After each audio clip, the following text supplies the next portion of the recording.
Artinya zaman kita hidup pun sebenarnya kita tidak bisa ngelola kehidupan itu tidak bisa. Nah kalau sama nggak bisa nanti setelah mati juga tidak bisa. Ya sudah, ketika kita hidup yang ngelola juga Allah, ketika mati juga yang ngelola. Bedanya apa? Nah, ini di sini terus kita dilatih inna sholati wa nusuki wa mahyaya wa mamati lillahi rabbil alamin. Tapi kenapa kita ragu terhadap kehidupan setelah kematian? Karena ketika kita hidup seakan-akan kita tahu cara hidup. Makanya Allah itu tersinggung betul ketika ada orang merasa bisa ngelola cara hidupnya. Makanya kata Allah, kalau gojlok orang-orang yang kepedean itu, kalau kamu top, mbok jangan mati. Itu falaula in kuntum ghairu madinin tarji'unaha in kuntum shadiqin. Kalau kamu merasa top itu jangan mati. Di mana-mana mati itu tidak top. Falaula idza balaghatil khulqum wa antum khina idin tanzurun. Mbok ketika nyawa kamu sudah sampai kerongkongan, kamu tarik lagi supaya kamu tidak mati. Mati itu tidak top. Katanya kamu top kok mati. Jangan mati. Kalau top itu jangan mati, jangan miskin, jangan tua, jangan jadi jelek. Pokoknya top terus gitu. Itu digocol sama Allah. Tapi orang itu lupa bahwa ketika sehat begini kita seakan-akan ngelola kehidupan. Nah gara-gara merasa ngelola seakan-akan kalau mati lalu saya gimana ya kalau mati. Nah cara berpikir masyarakat gini, kalau kampung ini mau dibalik sama Allah, mau ada adab, logikanya yang tahu akan ada adab itu pasti sudah pergi. Padahal Nabi Yunus pergi ini bukan karena takut adab, mangkel. Nabi Yunus itu minggat tadi abaqo itu. Abaqo itu kalau dalam bahasa Arab pergi gak pamit. Kalau orang Jawa bilang minggat.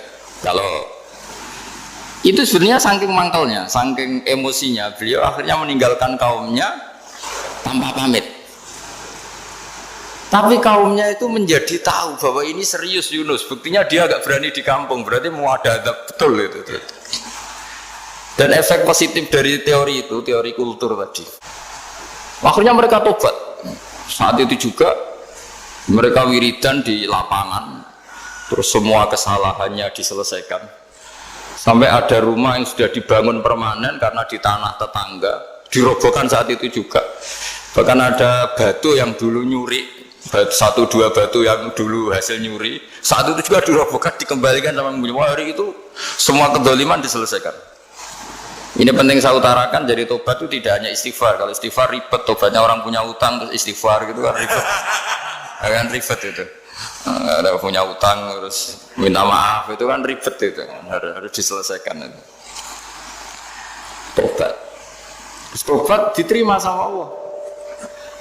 Batas akhir finish dari harusnya ada adab, misalnya Senin, Selasa, Rabu, harusnya Rabu itu sudah kena adab, ternyata Rabu itu tidak kena adab.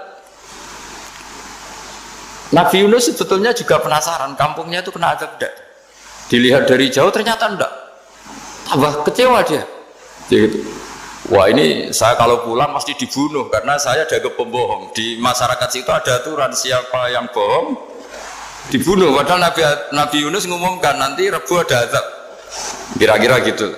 Ternyata Rebu itu udah ada azab, makanya dia sudah di batas kampung, kembali minggat lagi karena nanti pulang pasti dibunuh karena dia udah kebohong. Ya akhirnya masyhur itu, terus dia ikut nelayan sekenanya, yang penting lari dari kampung, ikut nelayan sekenanya. Zaman itu ini saya ulang lagi, zaman itu nanti ini efeknya nanti ke tauhid. Zaman itu para nelayan tuh kayak sepakat kalau ada kapal atau perahu kok mau tenggelam itu pasti ada yang minggat. Hanya minggat itu pergi tidak terhormat itu.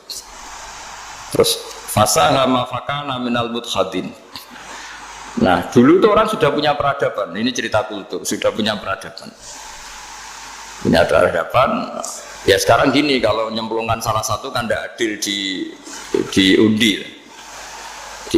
Ternyata yang keluar dia Nabi Yunus. Terus mereka tahu ini orang nggak pantas dikorbankan. Dan Nabi di mana-mana itu ganteng. Memang Allah itu punya sunat unik. Nabi itu harus paling ganteng di kampungnya.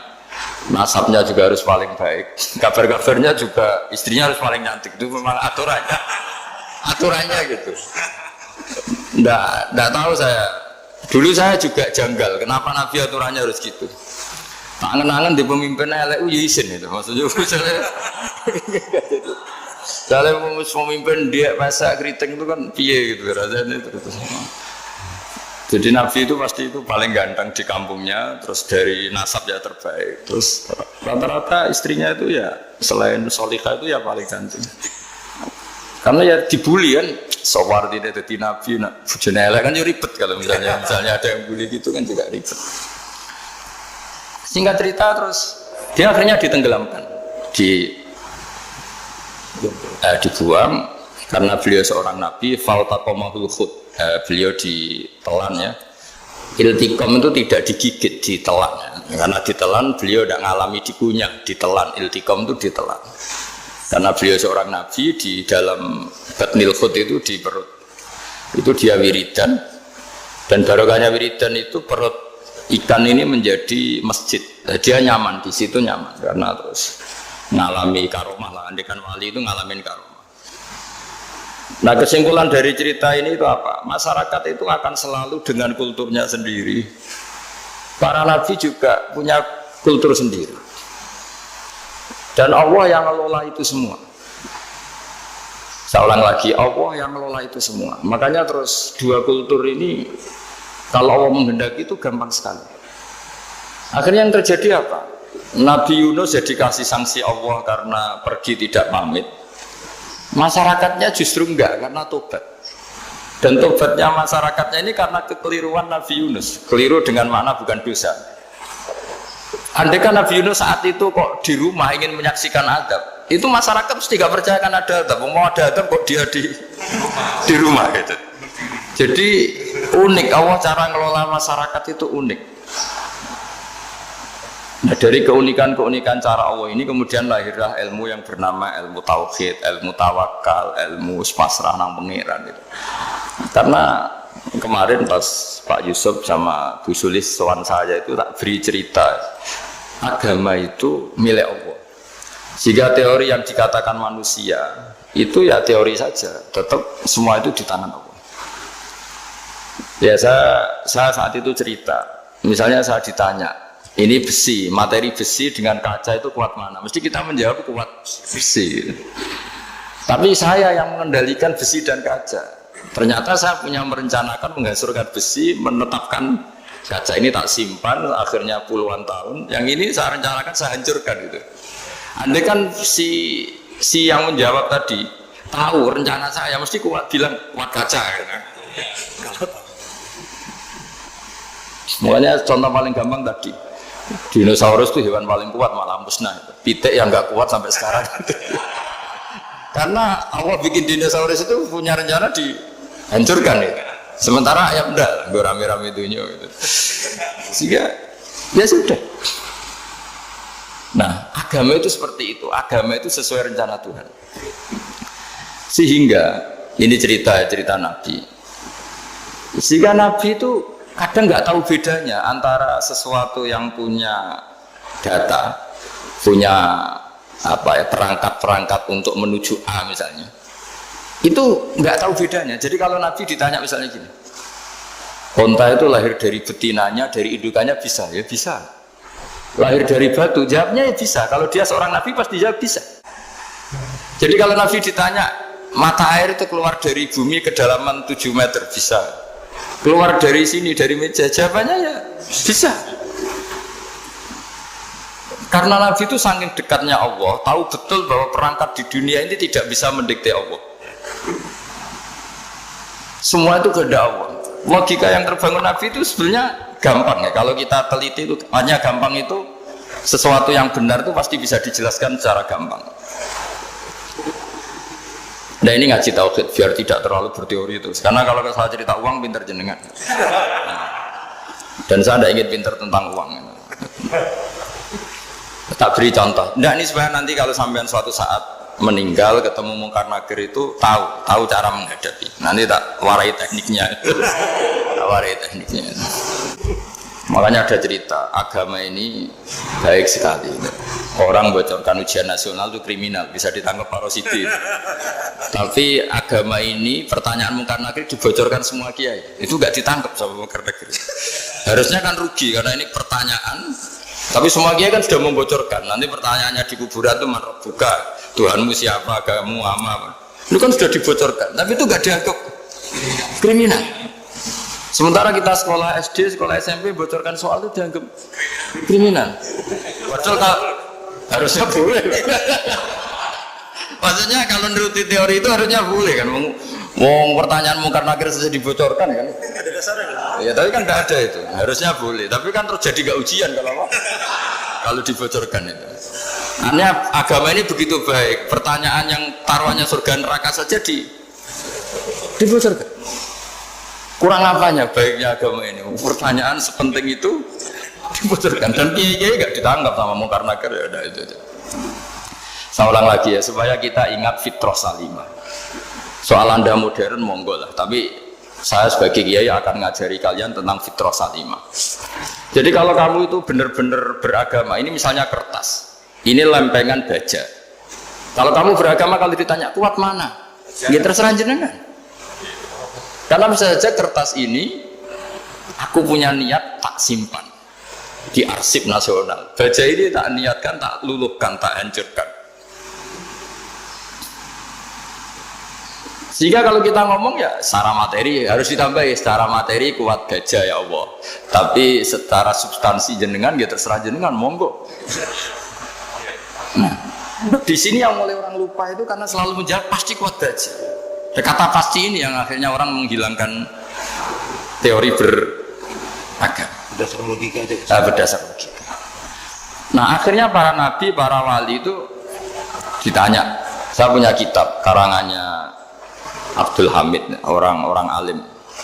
Kitab itu dulu saya ngaji lama sekali, sampai sekarang saya pelajarin. Manusia itu dijebak hukum adat, padahal adat itu ya tidak terlibat. Misalnya kalau ada telur jadi ayam normal gitu. Ya tadi indukan unta melahirkan unta normal itu, indukan sapi melahirkan sapi normal. Tapi kalau para nabi itu bilang ya nggak normal artinya tetap ada kekuatan Tuhan. Indukan unta tahu apa tentang unta? Dia punya kekuatan apa? Bisa melahirkan unta, bisa menciptakan unta di perutnya, bisa ada jantungnya, ada paru-parunya, ada ususnya. Dia bisa apa? Di situ ada tangan Tuhan. Gitu. Karena para nabi cara berpikir gitu melihat tembok ya sama. Tembok sama indukan unta itu sama, sama-sama mungkin mengeluarkan unta. Sehingga ketika Nabi Soleh ditanya, bukti apa kekuasaan Tuhanmu? Apa bisa mengeluarkan unta dari batu besar ini? Jawabannya Nabi Soleh ya bisa, langsung saja bisa. Dan mukjizatnya Nabi Soleh masyhur itu keluarlah unta dari batu. Karena secara teori ya tadi, coba unta indukan itu apa seorang profesor, apa seorang ilmuwan sehingga bisa menciptakan anaknya itu. Apa dia terlibat dalam menciptakan jantungnya, paru-parunya, ususnya kan enggak juga. Telur bisa apa coba? Gobloknya bukan main telur itu kan. Tapi bisa mengeluarkan ayam, dia bisa apa? Nah, para nabi, para wali itu tahu semuanya itu kekuasaannya Allah. Nah, kalau karena kekuasaan Allah bedanya apa dengan tembok? Makanya Nabi Muhammad ketika di padang pasir, semua sahabat bingung nggak ada air, ya Nabi santai aja. Ini gimana Nabi nggak ada air, nanti orang mati kehausan. Nabi ya santai aja. Kamu ingin air katanya? Iya. Nabi nunjuk apa itu ya sudah terus ada air. Ada yang keluar dari jemarinya, ada karena Nabi itu nggak tahu bedanya antara ini mungkin dan tidak mungkin, itu nggak tahunya itu ya semuanya itu Allah. Kalau kamu kan nggak, wah daerah gini nggak mungkin ada air. Ini kan padang pasir. Air itu biasanya di daerah hutan gini malah berteori macam-macam. Seakan-akan tidak ada Tuhan. Jadi kalau orang nggak bakat wali pasti berpikirnya gitu. Makanya nggak wali-wali itu orang nggak bakat karena itu kan artinya menafikan kekuasaannya Allah kan. Seakan-akan Allah tidak mampu bikin air di situ. Tapi kalau Nabi santai aja. Makanya Nabi Ibrahim ketika mau dibakar ya santai aja. Menurut beliau api bisa apa? Jadi itu meskipun hukum adat dia selalu berjalan. Normalnya api yang membakar di padang pasir, normalnya ya nggak ada air. Normalnya batu ya nggak mengeluarkan unta. Tapi kamu jangan terjebak oleh keseharian yang Anda lihat. Tetap di balik itu ada kekuasaannya Allah Subhanahu wa Ta'ala.